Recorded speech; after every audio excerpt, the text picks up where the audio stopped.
Thanks for staying with us. A South African master of colour, slides and photography is being celebrated at an exhibition in Johannesburg. Roelofsen is world-renowned for his dynamic use of photography and food colouring.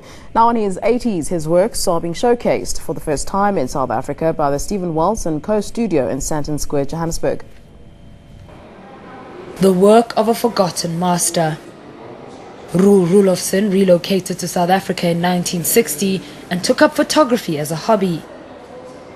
These images that you see on the wall here, all around us here, are actually black and white negatives that were hand painted with food color dyes, and the images were superimposed on each other to form the final image.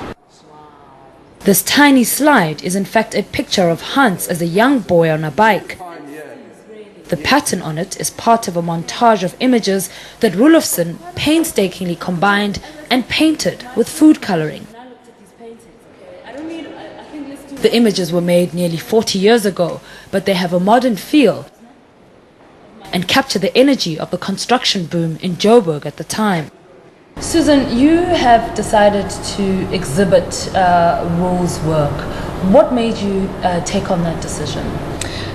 We felt it was a very interesting project in the way that it was sort of differentiated from traditional photography, or what we may understand as photography. So there was a great deal of innovation in his work, a great deal of vibrancy and positive energy. Roelofsen is now 85 years old and lives in Cape Town. His family feels it's about time South Africans were exposed to his artistic genius. It's so amazing because he did this 40 years ago on those tiny little negatives, which are only a few centimeters big. And the fact that he did it 40 years ago, and basically you can say he kind of invented Photoshop, for me that is the most amazing thing.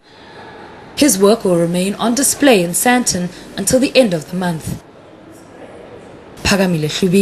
Johannesburg.